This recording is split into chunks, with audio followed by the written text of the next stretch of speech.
আপনারা দেখছেন বিপ্লবী বাংলা নিউজ, সব খবর সবার আগে সবার সাথে।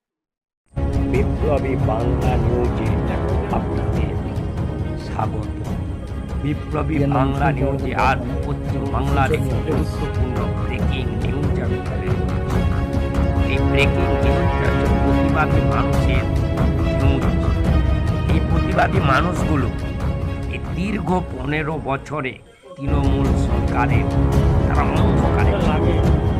এই প্রথমবার এই 6টি পরিবারের বিদ্যুতের আলো জ্বলল ঘরে। পরিবারের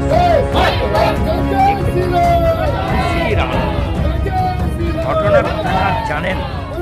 ঘটনা হচ্ছে জলপাইগুড়ি জেলার ধূপগুড়ি ব্লকের মাগুরমারি 1 নম্বর গ্রাম পঞ্চায়েতের ছাড় মাগুরমারি এলাকার।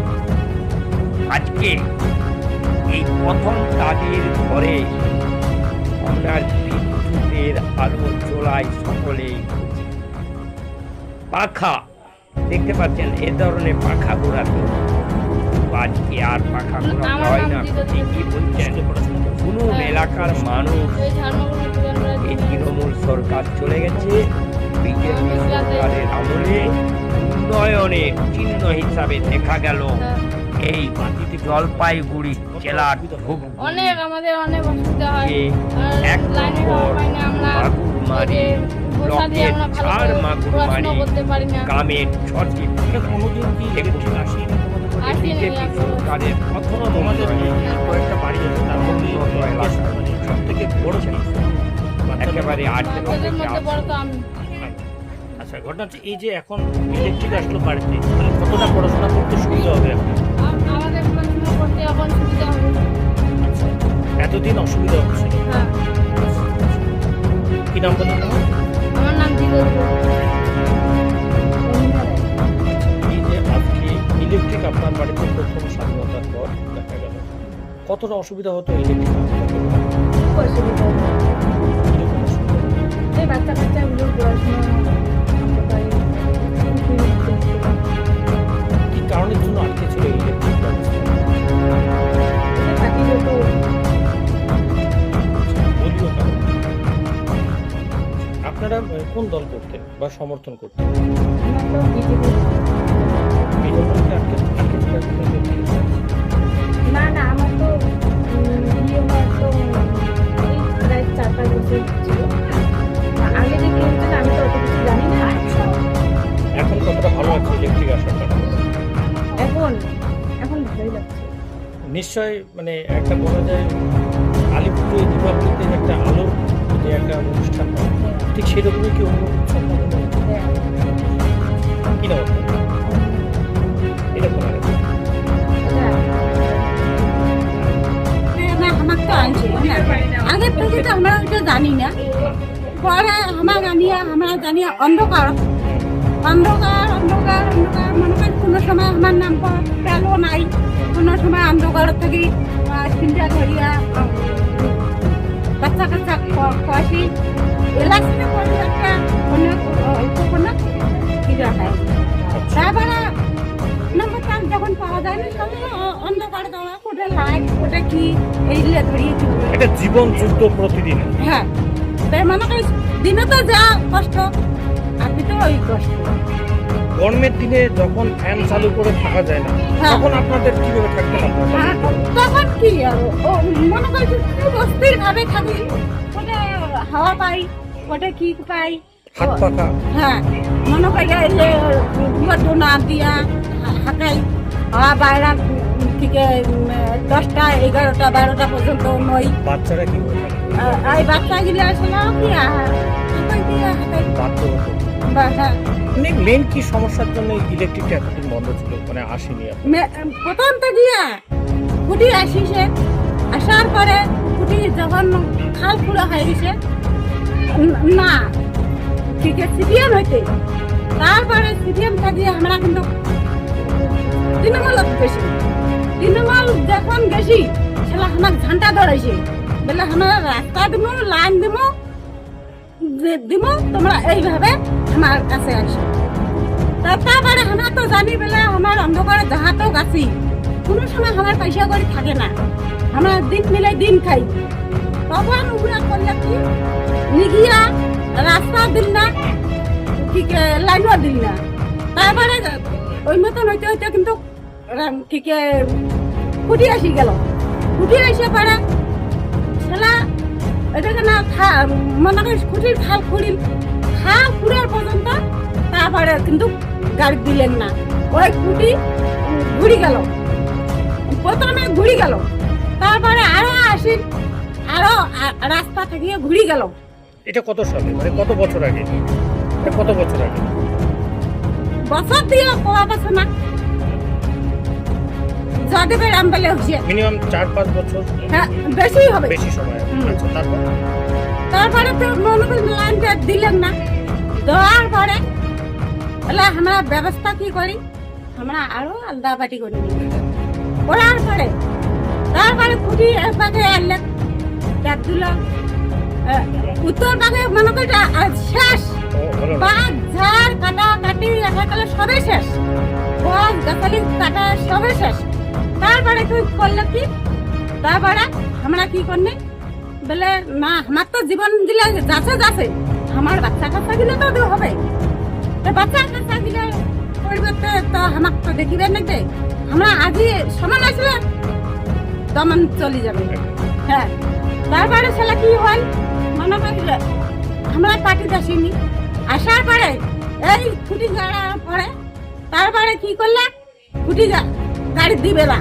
আমার জমি কিনিয়া মনে কর কি উমরা নিছে, নেওয়ার পরে তারপরে খুঁটি এসিয়া দেখি, দেখার পরে উমরা বন্ধ করলেন।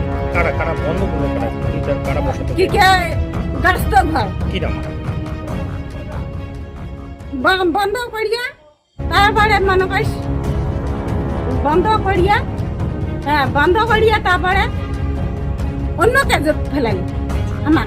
মানে পরবর্তীতে আপনারা দীর্ঘ সময় ধরে একাধিক দাবি করেছিলেন, একাধিকবার বলেছিলেন, তারপরেও কোনোরূপ হয়নি। শেষ পর্যন্ত এখন কাদের সাহায্যে এই ইলেকট্রিকটা ঢুকলো? হ্যাঁ হ্যাঁ, অনেক কষ্ট। বিজেপি দিল কিন্তু এখন ইলেকট্রিকটা পেলেন, এখন পানি। হ্যাঁ, অনেক কষ্ট করিয়া। আপনার বয়স এখন কত?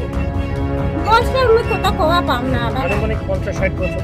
হ্যাঁ, ওরকম হবে। এই যাবত কি কোনো ইলেকট্রিক দেখেছেন? না, দেখিনি। এই প্রথম ইলেকট্রিক এই দেখেন? প্রথম আজকে দেখিনি। এই তো কতটা ভালো লাগছে এখন? এখন কিন্তু অনেক ভালো, অনেক ভালো। বাড়িতে ফ্যান কি লাগানো হচ্ছে নাকি? না, ফ্যান এখন কিছু কিনে না, তো অতটা ফ্যান শুধুমাত্র বাল্ব লাগানো হচ্ছে আলোর জন্য, তাই তো? হ্যাঁ হ্যাঁ হ্যাঁ। কি নাম? মোর নাম কবিতা রায়। আচ্ছা, এই এলাকাটার নাম? এই এলাকাটার নাম ধর্মাগুলমারি। বললাম দীর্ঘ বছর থেকে এই বাড়িগুলো ইলেকট্রিক পরিষেবা থেকে বঞ্চিত ছিল, যেমন একদিকে হাতির পুকুর, যেমন বাচ্চাদের পড়াশোনা এবং আরও একাধিক বিষয় উঠে আসছে। সেই জায়গায় দাঁড়িয়ে আজ ইলেকট্রিক এই বাড়িগুলোতে পৌঁছে যাচ্ছে। কি বলবেন আজকে এসে কেমন? আজকে আমরা শুধু এই যে বাড়ির যে 5টা পরিবার রয়েছে, শুধু ইন্দিরা নয়, আমরা মাগুরমারি 1 নং গ্রাম পঞ্চায়েতের সকল বাসিন্দা তো ধূপগুড়িবাসী প্রত্যেকেই আজকে আনন্দিত। আমাদের প্রত্যেকের ঐকান্তিক প্রচেষ্টায় 116 নং বুথের যে যুবশক্তি রয়েছে এবং ভারতীয় জনতা পার্টির বিশেষ করে নেতৃত্বের ঐকান্তিক প্রচেষ্টায় আজকে যে এই বাড়িগুলোতে ইলেকট্রিকের আলো এসে পৌঁছেছে এবং এখানকার বাচ্চারা আজকের থেকে ফ্যানের হাওয়ায় ইলেকট্রিক বৈদ্যুতিক আলো পড়াশোনা করে পাড়ার নাম, গ্রামের নাম, অঞ্চলের নাম, ধূপগুড়ির নাম তথা রাজ্যের নাম এবং সর্বোপরি দেশের নাম যে উজ্জ্বল করবে, এটা একমাত্র ভারতীয় জনতা পার্টির দ্বারাই সম্ভব। স্বাধীনতার পর আমরা যেখানে আমাদের দেশের সম্মানীয় প্রধানমন্ত্রী নরেন্দ্র মোদীজি বলেছিলেন যে যদি কোনো জায়গায় 110টারও বেশি পোল লাগে সেখানেও ইলেকট্রিক ব্যবস্থা পৌঁছে দেওয়া হোক, আমরা দেখেছি যে সিপিএমের 34 বছর এবং এই স্বৈরাচারী তৃণমূল সরকারের 15 বছরে এখানে কিন্তু কোনো বৈদ্যুতিক পৌঁছে দিতে পারেনি এবং এর নেপথ্যে রয়েছে তৃণমূল সরকারের কিছু স্বৈরাচারী চোর, গুন্ডা, বদমাইশ নেতার নেতৃত্বে কিন্তু এই বাড়িগুলো বঞ্চিত ছিল। আজকে যেদিন পশ্চিমবঙ্গে ভারতীয় জনতা পার্টি প্রতিষ্ঠিত হয়েছে এবং ধূপগুড়ি বিধানসভার প্রত্যেকটি নেতৃত্বের ঐকান্তিক প্রচেষ্টায় আজকের দিনে এই বাড়িগুলো আমরা প্রত্যেক পৌঁছে দিয়ে খুবই আনন্দ বোধ করছি। একেবারে। এবং তার পাশাপাশি বাড়িতে আসার সময় আরেকটা সমস্যা দেখা দেয়, এক সমস্যা শেষ হতেই আরেক সমস্যা দেখা দিল, একটা যাতায়াত চলাচলের একটা অবস্থা, যে বাচ্চারা স্কুলে পড়াশোনা করার জন্য যাবে বা ইমার্জেন্সি পরিষেবা যদি কোনো সমস্যা থাকে, সেক্ষেত্রে কি পদক্ষেপ নেবেন আপনারা পরবর্তীতে? আমাদের দেশের সম্মানীয় প্রধানমন্ত্রী একটা কথাই বলে সবকা সাথ সবকা বিকাশ। তো আমরা আগামী দিনে এখানকার এলাকাবাসীর সবার সর্বাঙ্গীন সহযোগিতায় এই যে 5টা পরিবার রয়েছে এদের যাতে যাতায়াতের একটা সুব্যবস্থা করে সেই প্রচেষ্টা আমরা অবশ্যই করব। বাড়িগুলোতে ইলেকট্রিক পরিষেবা পেল কি বলবেন, কতটা খুশি? আজকে সৌভাগ্য ওই প্রথম দিনের খবরের ক্ষেত্রে আমি ছিলাম। আজকেই সেই সম্পাদক উৎপল রায় কিশোরগঞ্জ বুথ সভাপতি, আজকেও লাস্ট ফিনিশিং আমরা লাইটে জ্বলার পরে আপনাদেরও দেখা পেলাম। দীর্ঘ প্রতীক্ষা, বহু সংগ্রাম, তারপরে আজকে লাইনটা আসে। কিন্তু এই যে দৌড়াদৌড়ি একদম বিভিন্ন অফিস থেকে এই অফিস থেকে সেই অফিস, ডোর টু ডোর, আমরা আমাদের যে কর্মীরা আছে প্রত্যেকেই এবং আমাদের আপার লেভেলের নেতৃত্ব সবাই পরিশ্রম করছে 5টা বাড়ির লাইনে। কিন্তু আমাদের কিছু গ্রামেরই সচেতন চরিত্র, দুশ্চরিত্র, কাঠমানঘাড়িয়া তৃণমূলরা এই লাইনের বিরোধিতা করছে, প্রচণ্ডভাবে বিরোধ হচ্ছে, বিভিন্ন অ্যাঙ্গেলে করছে। তাদের সরকার ছিল, তারা ভিডিও সব জায়গায় যার প্রভাব খাটিয়ে লাইনটা করতে দেয়। আজকে আমরা সরকার পরিবর্তন হলে পাবলিক আশার আলো দেখছে, আমরা সেই সূত্রে যোগাযোগ করে আমরা লোকগুলোকে মুখে হাসি উঠাইতে পারছি। আচ্ছা, দেখা গেল এই আজকের দিনেই বিজেপির দলীয় যারা কর্মী নেতৃত্ব তারা এসেছিলেন, সকলে মিলে বসে কথা বলে কি বিষয় আলোচনা করেছেন?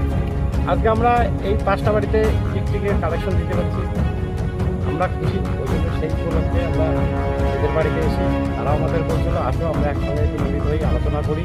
লাইনটা জ্বললো, আমরা সেই বিষয়ে আলোচনা সবাই বসে একটু কুশল বিনিময় করলাম, আনন্দ উপভোগ করলাম সবাই মিলে। কি নাম? লিটন ঘোষ।